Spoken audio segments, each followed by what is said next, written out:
Olá, eu sou Rodrigo Belmonte, professor de Direito Constitucional e Direito Administrativo, e hoje a gente vai falar um pouquinho sobre eleição da mesa do Senado e eleição da mesa da Câmara dos Deputados. Aqui no meu canal do YouTube, ele é livre para você sugerir qualquer assunto de direito constitucional ou direito administrativo. De repente ele vira um vídeo como esse, beleza? Vamos lá, vamos dar uma analisada como é que funciona a questão da eleição das mesas, especificamente no que diz respeito ao sigilo. Olha só, quando a gente fala em eleição de mesa, né, parece um lance assim meio que mesa de comida, né, não tem nada a ver. O Legislativo possui uma mesa, que é a parte do órgão que comanda os seus trabalhos. Ali se reúnem algumas pessoas para comandar os trabalhos do Legislativo. Quando a gente fala em eleição da mesa do Senado e eleição da mesa da Câmara dos Deputados, a pergunta é: a votação para essa eleição, para compor a mesa, é secreta ou ela é pública? Será que eu posso saber quem votou e como votou? Essa é uma discussão que está em pauta, né? Tem muita gente falando que tem que ser pública, tem muita gente dizendo que ela tem que ser secreta. Bom, ela é secreta. A eleição para a composição da mesa do Senado e da mesa da Câmara dos Deputados é secreta por força regimental. Já já a gente vai analisar os artigos que tratam desse assunto. O regimento interno do Senado e o regimento interno da Câmara tratam expressamente desse assunto e estabelecem que a votação é sigilosa. Você não sabe se o seu deputado federal ou se o seu senador votou daquele que foi eleito presidente do Senado ou presidente da Câmara. Tá? Depois a gente discute a razão disso, né? Que é uma especulação política e não jurídica, mas o fato é que o regimento interno do Senado e da Câmara estabelecem que a votação para eleição dos membros que compõem a mesa da Câmara e a mesa do Senado é secreta. E a Constituição Federal não fala nada sobre o sigilo dessa votação e o Supremo não tem uma posição ainda pacífica sobre o assunto. Então vamos entender algumas coisas antes de a gente aprofundar nesse assunto, que foi só uma introdução que eu te mostrei agora. É o seguinte: o Estado brasileiro possui poderes ou funções do Estado. Você pode chamar de poderes da União, legislativo, executivo e judiciário. Ou, como eu gosto, funções de Estado. Eu prefiro funções de Estado porque poder é um só, é o poder da República Federativa do Brasil. E esse poder é que possui algumas atividades diferentes, distintas. São as funções de Estado, conhecidas como Executivo, Judiciário e Legislativo. E eles têm que funcionar em harmonia e independência. O Executivo não pode fazer mais que o Judiciário não pode fazer mais que o Legislativo não pode fazer mais que o Judiciário, muito menos que o Executivo. Isso quer dizer que o Executivo não manda no legislador. Isso quer dizer que o legislador não manda no Judiciário e que o Judiciário não manda em nenhuma dessas duas atividades, porque elas são independentes. Cada uma delas exerce a sua atividade com independência e harmonia. Isso está no artigo 2º da Constituição da República. São poderes independentes e harmônicos, o Judiciário, o Legislativo e o Executivo. Super importante saber disso, porque muita gente acha que o presidente da República manda em todo mundo, mas isso não é verdade. Não é verdade, porque existe uma independência entre esses poderes ou entre essas funções. A gente chama isso, essa independência e harmonia, é uma teoria norte-americana chamada checks and balances, ou freios e contrapesos.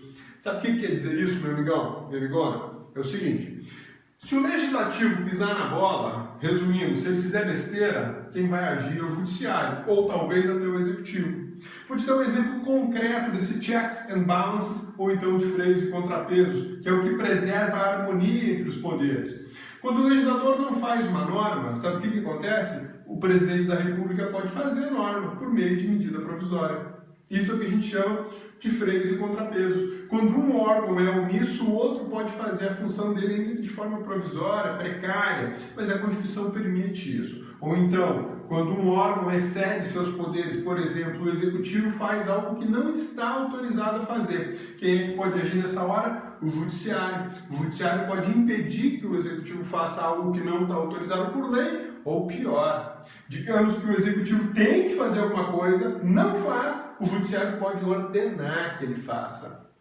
Por que existe essa possibilidade? Porque a harmonia entre os poderes é importante. Ah, mas você falou no início do vídeo que o judiciário não manda no executivo. Não manda no executivo quando o executivo age corretamente. Quando o executivo deixa de fazer alguma coisa, ele está agindo incorretamente, ele está se omitindo de um dever legal de agir. Beleza? Sussa, tranquilos? Então vamos lá. O Legislativo Federal, e agora a gente vai afunilar um pouco mais o nosso assunto, o Legislativo Federal ele é bicameral. Tá? Essa informação é bacana porque muitas pessoas acreditam que a estrutura do Legislativo é igual tanto na esfera federal, como na estadual, como na municipal, e não é. O Legislativo bicameral quer dizer duas. Cameral, câmara. Duas câmaras.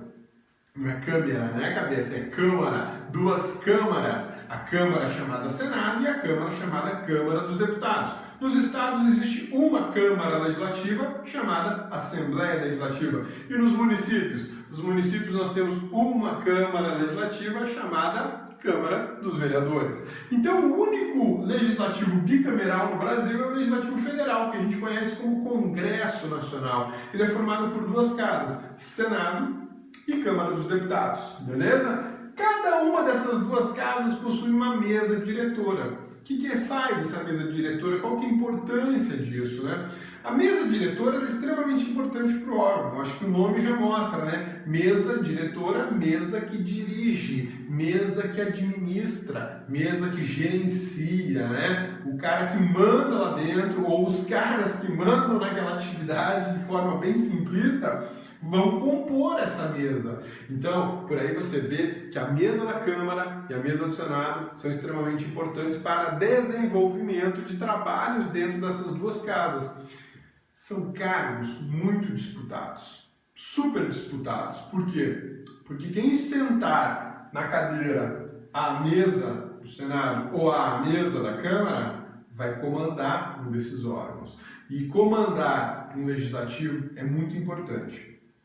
Bom, vamos lá. Mesas legislativas. A mesa, como eu disse, detém o comando administrativo e do processo legislativo de cada casa. Olha a importância desse cargo, ou melhor, dessa estrutura dentro do órgão, né? A mesa legislativa é tão importante que é ela quem vai dizer se um projeto de lei encaminhado pelo presidente da República vai ser apreciado ou não.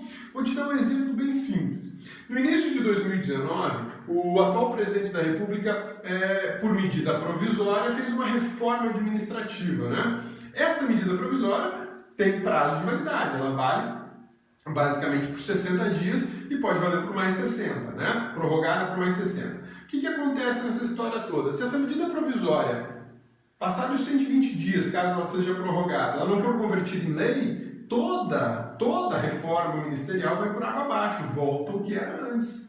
E aí, o que o presidente da República tem que fazer? Ele assinou a medida provisória, pá, manda direto lá para a Câmara dos Deputados, para o Congresso Nacional, começa pela Câmara dos Deputados, para que os deputados analisem essa medida provisória como se fosse um projeto de lei e verificar se ela pode ou não ser convertida em uma lei ordinária que consolida toda essa alteração ministerial. Quer saber da importância da mesa? O presidente da mesa pega a medida provisória e fala assim, hoje não, amanhã. Amanhã a gente vota isso, tá legal, presidente? Hoje tem umas coisas mais importantes, eu preciso decidir sobre o dia da independência do grilo falante, beleza? Aí chega no outro dia e fala, ô presidente, hoje não vai para votação também, né? E assim sucessivamente até que ele encontre uma forma de comunicação direta com o presidente e estabeleçam justamente a votação. A medida provisória tem um mecanismo que, se ela não for votada nos 120 dias, ela trava a pauta do Congresso Nacional. Isso é um problema, né? Mas eu estou te dando o exemplo de como funciona, qual é o poder de quem está na mesa, seja do Senado, seja da Câmara.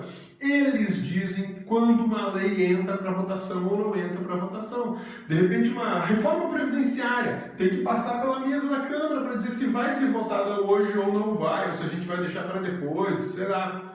Eles é que organizam isso, né? Então é um cargo, é uma atuação estrategicamente muito importante dentro de um governo que a gente chama de governo de coalizão, né? Eu brinco que é o governo do balcão, toma lá, tá cá. Vamos ver se esse novo governo agora não faz isso, né? Tá dando sinais de que não vai fazer, que bom, né? Porque o governo de coalizão Aí você tem a maioria, negociar com a maioria e ganhar a parada lá no Congresso Nacional. Mas nem sempre isso foi levado no Brasil de forma séria, de forma técnica, né? Vejam só, a importância da mesa da Câmara ou da mesa do Senado não se reduz apenas na pauta legislativa ou do processo legislativo, né? Aquela coisa de produzir norma. Isso vai além. A importância deles, olha só onde aparece aqui. A mesa da Câmara, ou a mesa da Câmara recebe, por exemplo, um pedido de impeachment. A mesa do Senado recebe processo de impeachment. Pode propor uma ADIM, pode propor uma ADC, uma ADPF. Eles representam administrativamente e judicialmente o Congresso, ou a Câmara, ou o Senado. Olha a importância desses cargos. Então, é como se a gente fosse fazer uma comparação grosseira. O presidente do Senado, o presidente da Câmara, numa comparação bem grosseira, para você ter uma noção melhor ainda, é como se ele estivesse no status do presidente da República ou do presidente do Supremo Tribunal Federal. Daí você vê a importância que é ocupar um cargo desse, né? Muita gente pensa, o que me interessa a presidência dessa Câmara ou a presidência do Senado? Isso não tô nem aí. Pois é aí que você tem que estar de olho, pois são esses caras que vão organizar a produção legislativa do país nos próximos 2 anos. E se eles resolverem pisar na bola, eles pisam na bola com todo mundo, com o executivo, com o judiciário e com todo o povo brasileiro. Por isso tem que saber quem vai sentar lá como presidente, vice-presidente 1, vice-presidente 2, secretário, enfim, são vários cargos que compõem essa mesa, né? Bom, já deu para verificar que é uma posição estratégica, né, em razão do governo de coalizão e, portanto, cresce o olho em cima dessa galera, beleza? O que a Constituição da República fala sobre a eleição das mesas? E aí a gente vai matar parte dessa charada tecnicamente do aspecto jurídico. Olha só, o artigo 57, parágrafo 4º, vou repetir, artigo 57, parágrafo 4º da Constituição da República de 1988, ou Constituição Federal, como você quiser chamar, ela diz o seguinte: cada uma das casas reunir-se-á em sessões preparatórias a partir de 1º de fevereiro. Geralmente acontece no dia 1º de fevereiro essa sessão preparatória.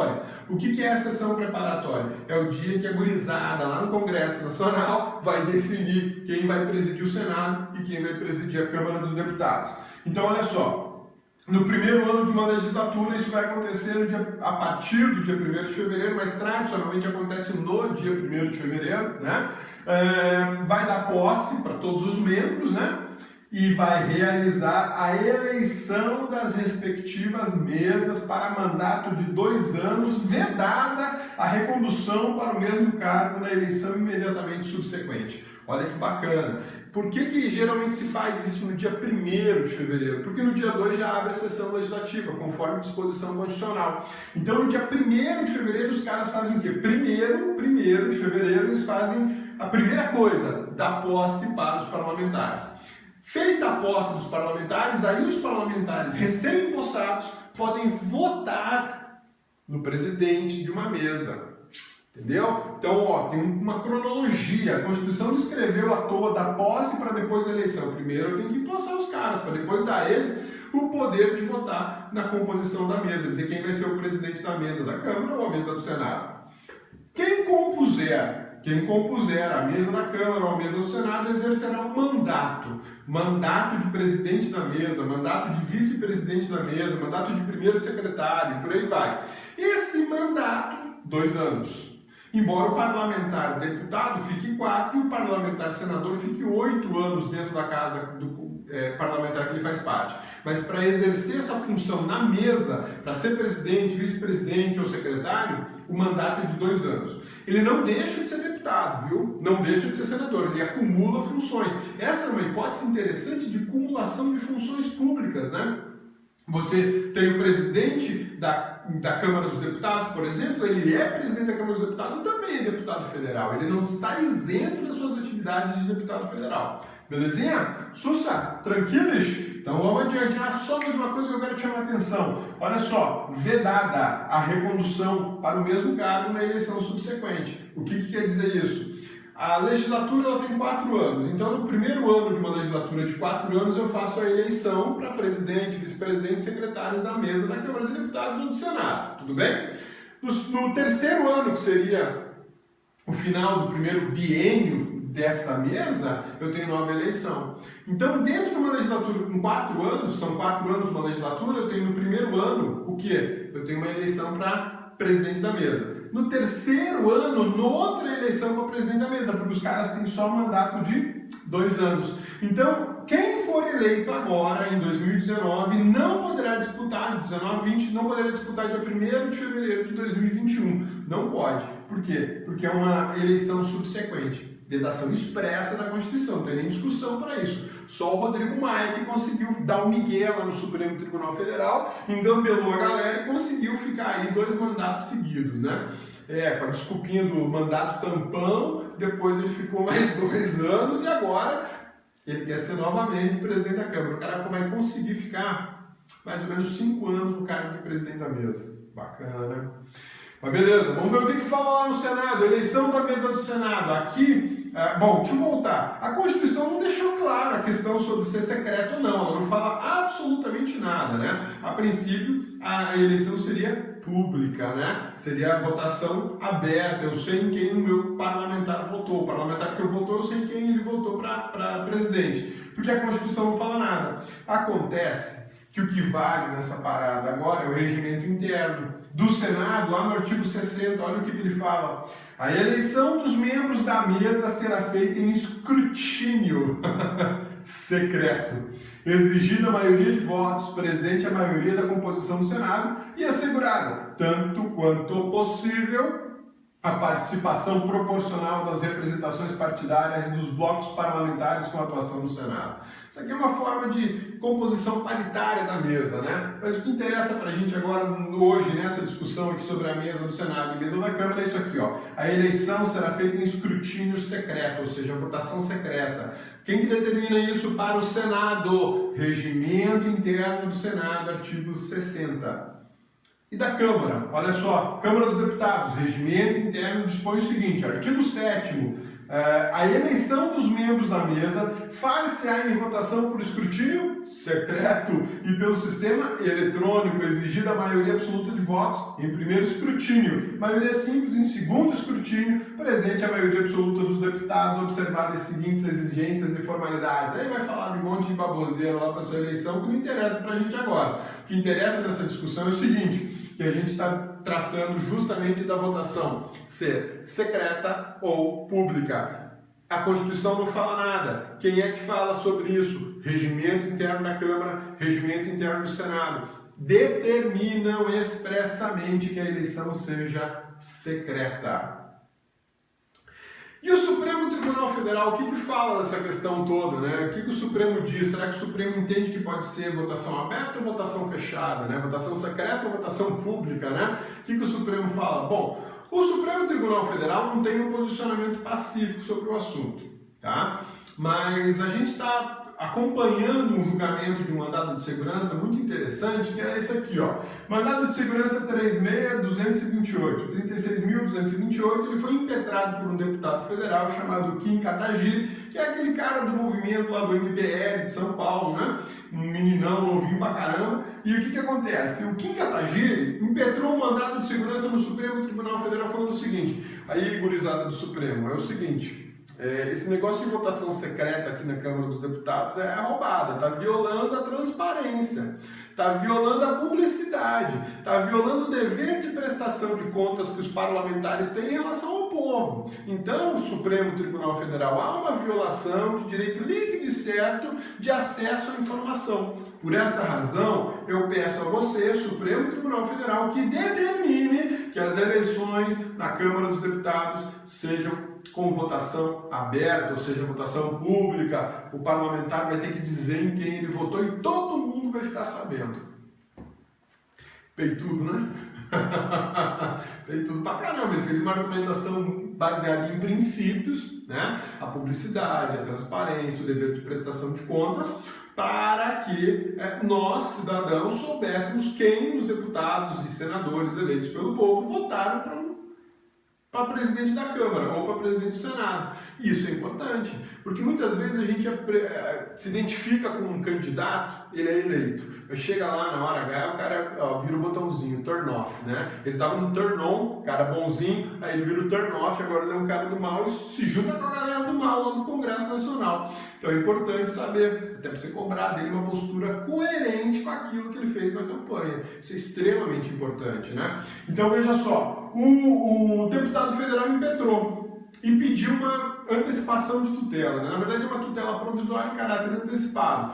O ministro Marco Aurélio falou assim, gurizão, você tem razão, essa votação vai ser pública, todo mundo vai saber quem votou em quem, vamos saber tudo, né?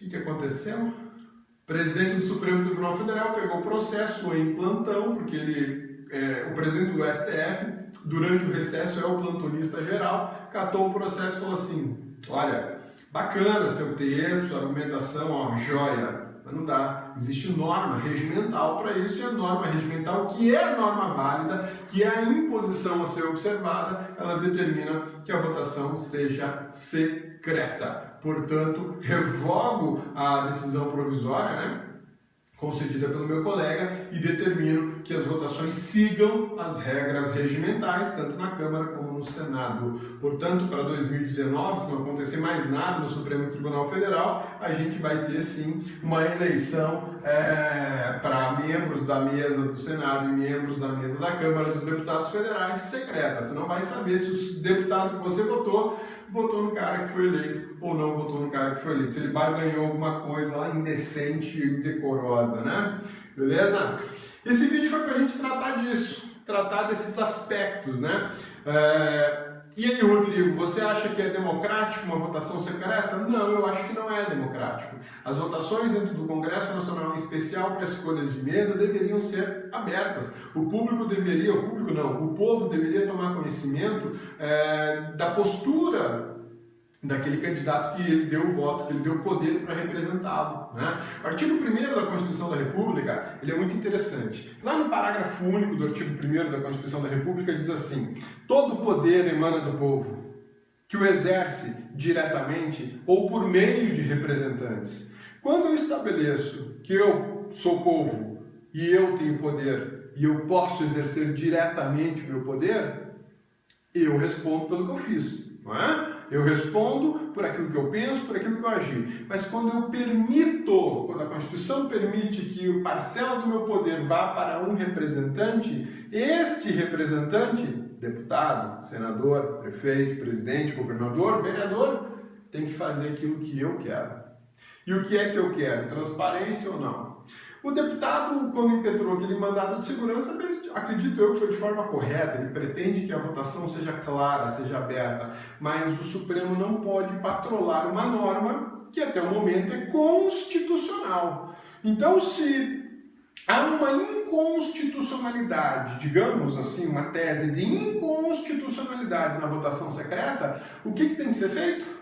Ajuizar uma ADIM, uma ADC, uma DPF. Na verdade é uma ADIM ou uma DPF. Teria que analisar o caso concreto melhor para saber qual das duas normas. A ADC não, né? Mas a ADIM ou a DPF. Acredito eu que seria uma ADIM por conta do ato normativo, que é o regimento interno, e não por mandado de segurança. Mas enfim, o mandado de segurança até poderia, numa situação de controle, de constitucionalidade difuso e não concreto, né? Difuso, mesmo dentro do Supremo, poderia dizer que aquele dispositivo para a eleição de 2019 é inconstitucional e não se aplica. Mas o Supremo não optou por isso, e o pedido no mandado de segurança também não foi para essa finalidade. O pedido foi para que a votação fosse declarada pública, né? Então, poderia, em tese, o Supremo, no fundamento da sua decisão, fazendo um controle difuso de constitucionalidade, que lhe é permitido, obviamente, declarar inconstitucional esse dispositivo só para essa eleição de 2019. Mas não foi isso que aconteceu. O mandato de segurança não tem essa finalidade, não tem essa argumentação, e pediu apenas para que a votação seja pública. E não vai acontecer, ela vai ser secreta. Beleza? Você quer assistir mais vídeos? Quer acompanhar meu trabalho? Olha aqui, Instagram, Rodrigo Abelmonte, Facebook, Rodrigo Abelmonte, no Periscope, Rodrigo Abelmonte, sem o E no final, tá? Porque aqui não coube o E, beleza? Curtiu o vídeo? Clica aí no curtiu. Não curtiu?